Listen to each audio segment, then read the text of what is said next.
Hey everybody, and happy almost New Year.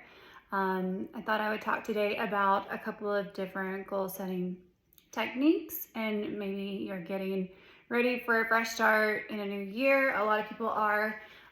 So this is like the headwind of the fitness industry that we get every year because everyone believes that this new year is a fresh start. And although it is, it's always good to know that the restart or the reset button is always a button you can hit at any time. It doesn't have to live in a brand new year. And really, you are in charge of that mentality. So I thought I'd talk today a little bit about goal setting and really looking at two different types or parts of goal setting. And typically we think of the goal intentions that we set, the resolutions we like to call them. I try not to use resolutions too often. I'd rather use intention as the word, but we usually think about the forward focus, right? What we want to see in the new year, which is fantastic. But a lot of times we forget to meet ourselves where we are right now in the present moment. And then we also forget about reflecting upon this past year. We're so excited about what's coming or what we want to do differently that we forget all that was done in this year. So that's something that I'd like to kind of prompt you through. There are a couple of questions. There's 6 questions that I got from the Mel Robbins podcast. If you've never checked her out, it's a very great podcast to check out. And she has a whole workbook that you can go through and print out if you want. I don't think it's necessarily to print out all 30 pages of this workbook, but it is very great to have as a tool to get forward focused and to be specific about your reflection and your intention. So getting started with that, let's go ahead and get into the first question. So the first question is, what were the highlights from your past year? So what were the big things? And oftentimes, we shortchange ourselves and we downplay a lot of what happened in our lives. That was good, all the highlights. It's easy also to reflect on question number 2, but think about maybe, doing this with some people like your friends, your family, to help you kind of think of those things together, because again, we shortchange ourselves, and those people can remind you of some of the really big highlights that maybe you've forgotten about or maybe downplay. And then also use your camera roll. So our cameras, our photos, I take a lot of photos because I have the worst memory, so I love to take them. And then also I like to journal, so that's a great way to be very intentional and to be reminded of just all that went on this year. So what were the highlights from this past year? All right, and then try to write these down, or just at least go through the exercise thinking and being mindful of it. Number 2 would be, what were the hardest parts or aspects of this past year? And really get specific. The hard stuff is hard to dig back up and to look at sometimes, but it's really necessary to see just how much you've grown and the struggles that are always there to overcome can actually make us even stronger. So writing down that, what were the hardest aspects of this past year? And then number 3, this concludes the reflection side of goal setting, is what did you learn about yourself over this past year?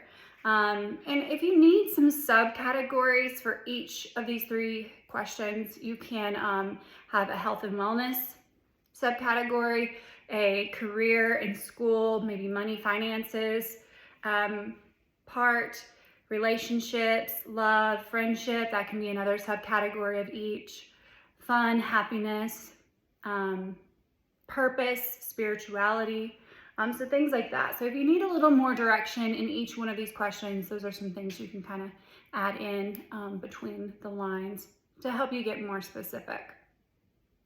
And then moving into intention setting, the fun part, as well as the reflection part. So taking a moment for that and acknowledging all that has gone on in 2023.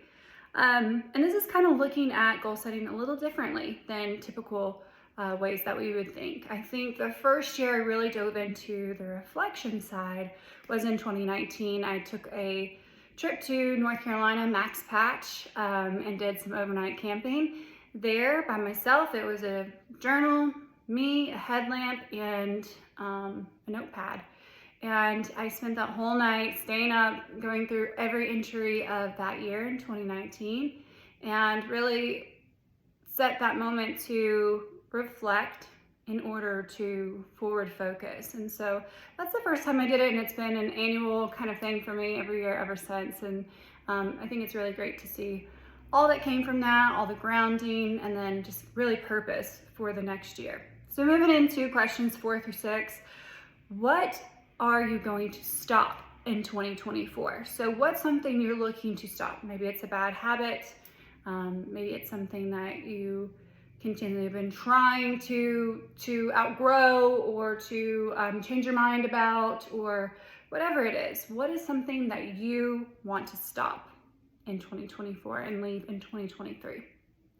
And then number 5 is, what's something you would like to continue? So something that you have grounded yourself in this year and maybe the past years, and that you want to continue. So acknowledging something great that's happened this year that you're really proud of, that you want to continue in to 2024. And then what's something you'd like to start? So that is something we always focus on with goal setting, is all these starting of goals. And so this kind of breaks it down into a little bit different thought process behind your goals. And then with that, and with these changes, what scares you about your goals that you want to make? What are some of the things that maybe is keeping you or has held you back from a goal that you've had in past years that you haven't gone after? And then what excites you? Of course, goals are exciting. I think they get overwhelming sometimes, but you have to remember why you're excited about it, what, made this a focal point anyways. So what scares you, and then what excites you about the goals? And then more specifically with wellness, moving into kind of that side of it. Like I said, there's those subcategories that you can look at for each one of those, of the reflection, but also the intention part. But when it comes to goals and setting them, you need to remember that it's not about what you should do or what you think you should do. It's about what you want to do. What is inside of you specifically that's pulling at you to do better or do in the new year. And then just like with directions on a GPS, trying to go somewhere. So say that you put something in your Waze, and it's syncing to try to find your location. It's trying to sync and find the starting point. You can't find a finishing point or something in the future if you don't first prioritize finding and seeing where you are right now, this location, what's going on with yourself right now. In order to get forward thinking and forward focused directions to the future, you have to acknowledge where you are right now. And I think so many times when I am working and coaching people on their goals in the new year, we fail to realize where we are right now. We want to see that forward focused person or version of ourselves, or we get so connected. I hear all the time with my pre-pandemic self, we're all different people than we were in 2020 or 2019.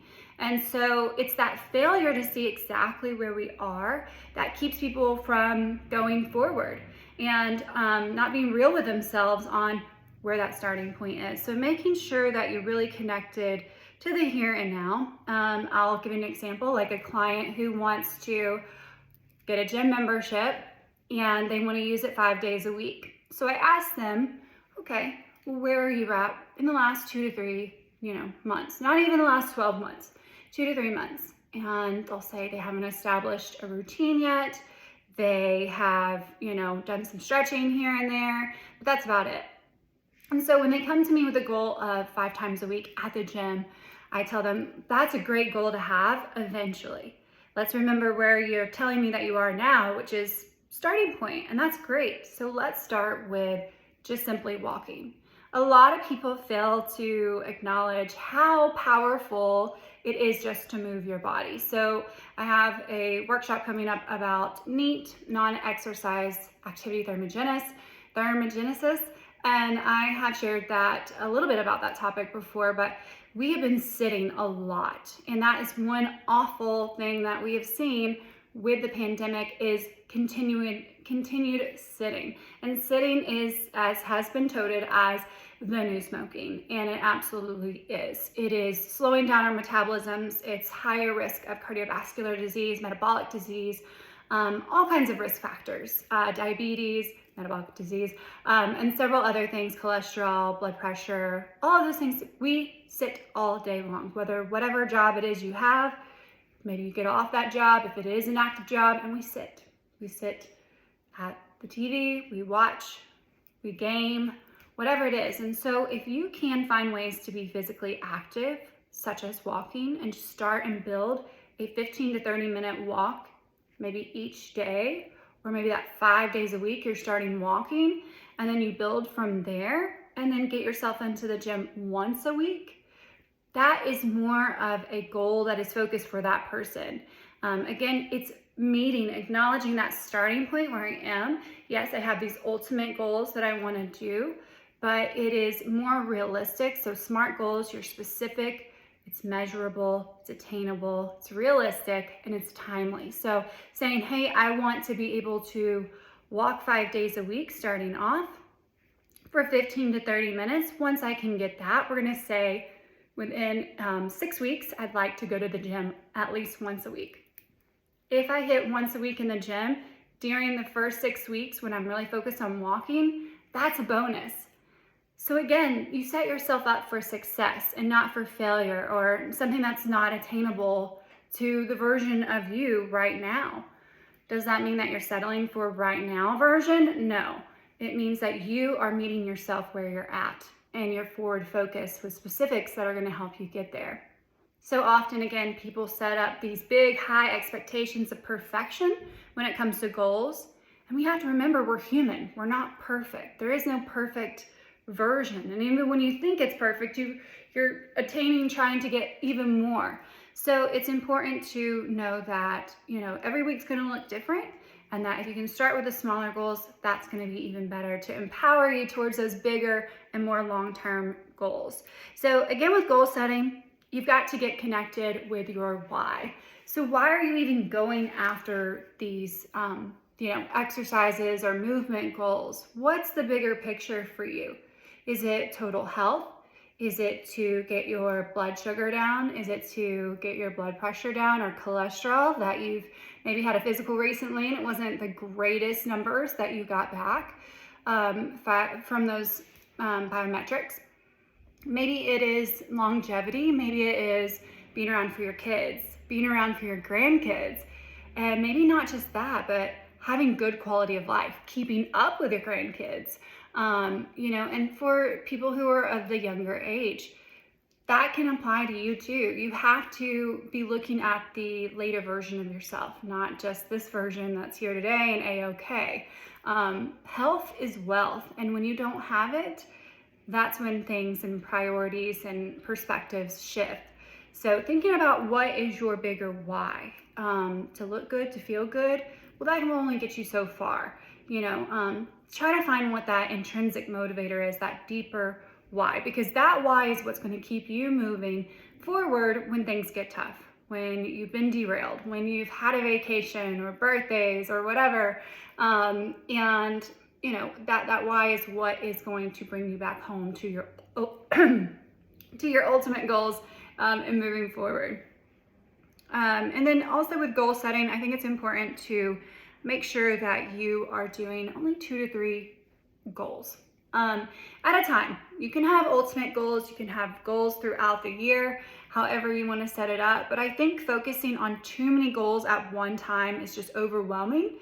And again, you're less likely to stick with those goals. So finding maybe 2 to 3. Good example is the movement goal, having something to move my body physically.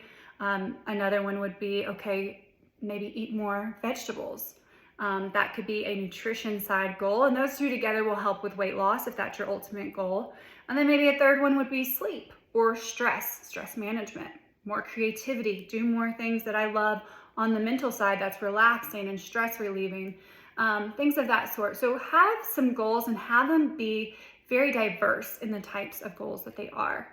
And then last one would be accountability. So accountability is very, very important, whether it's your friends or your family. that's keeping you together. Maybe it's a challenge that you're doing with a group.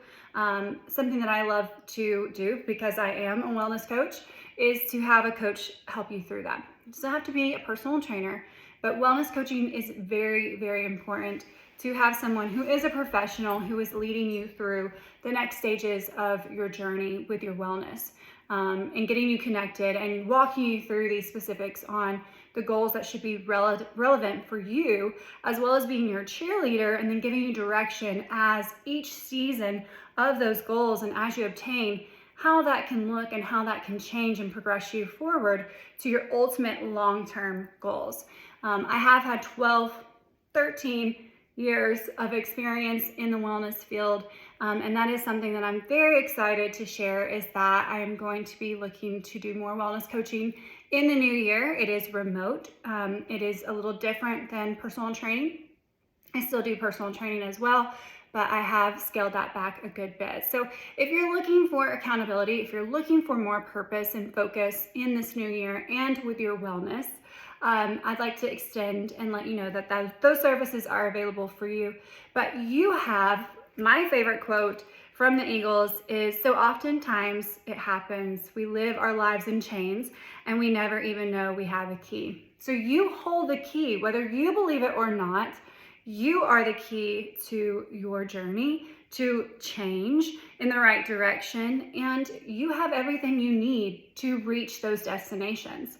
It's just those cheerleaders that are there to back you up, to help you on your journey, to give you the maps and remind you of the tools that you have inside yourself, to reach those new ventures.